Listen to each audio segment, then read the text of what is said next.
ঢাকা সিলেট মহাসড়কের রূপগঞ্জের ভুলতা গাউছিয়া গাজীপুর মদনপুর সড়কের দুই পাশের ভাসমান ও অবৈধ দোকানপাট রূপগঞ্জ উপজেলার প্রশাসনের উদ্যোগে উচ্ছেদ অভিযানে রূপগঞ্জ উপজেলা সহকারী কমিশনার ভূমি তারিকুল আলম, পূর্বাঞ্চল অঞ্চলের সহকারী কমিশনার ওবায়দুল রহমান সাহেল, নারায়ণগঞ্জ জেলা সহকারী পুলিশ সুপার মেহেদী ইসলাম, রূপগঞ্জ থানার ওসি তদন্ত সালাউদ্দিন সহ বিপুল সংখ্যক পুলিশ আনসার অংশ নেয়।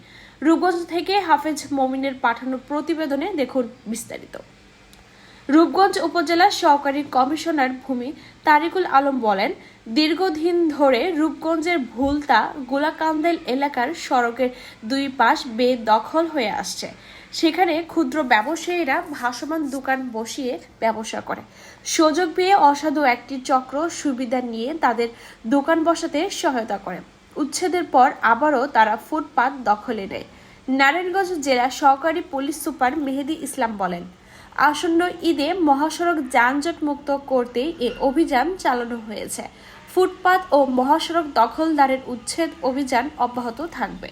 আমাদের পবিত্র মাহে রমজান উপলক্ষে আমাদের সরকারি নির্দেশনা অনুযায়ী এবং আমাদের জেলা প্রশাসক মহোদয় এবং উপজেলা নির্বাহী অফিসার মহোদয় সহ আমাদের উপজেলা প্রশাসন এবং জেলা প্রশাসন এবং জেলা পুলিশ প্রশাসন সহ আমরা সার্বিকভাবে সমন্বিতভাবে আজকে আমরা এখানে এসেছি। আমরা আসলে সাধারণত এই রাস্তাটা ভুলতা গাউসিয়ার এই রোডটা এবং খুবই জনবহুল রাস্তা এবং এটা অত্যন্ত গুরুত্বপূর্ণ একটা সড়ক, হাইওয়ে সড়ক। তো এই রাস্তা দখল করে যারা অবৈধ দোকানপাট বসিয়েছিল এবং রাস্তা দখল করার ফলে জনসাধারণের চলাচলের প্রচণ্ড সমস্যা হচ্ছিল। আমরা আসলে এই সমস্যাটা সমাধানের জন্য আজকে আমরা যৌথভাবে আমরা এখানে এসেছি এবং আজকের এই অভিযান পরিচালনা করেছি। আমরা আশা করছি যে আমরা এখানে যারা ব্যবসা করছেন রাস্তা দখল করে জনসাধারণের ভোগান্তি করছেন, আমরা তাদেরকেও সতর্ক করেছি, আমরা মাইকিং করেছি।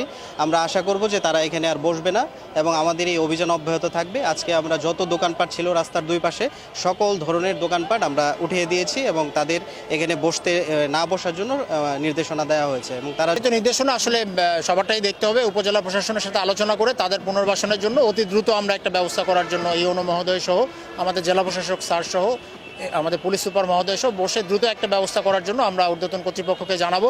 আশা করি খুব দ্রুত তাদের জন্য আমরা একটা ব্যবস্থা করতে পারবো।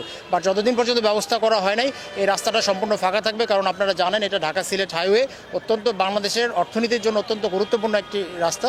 তো এই রাস্তাটা ফাঁকা রাখতে হবে, এটা জনগণের স্বার্থে।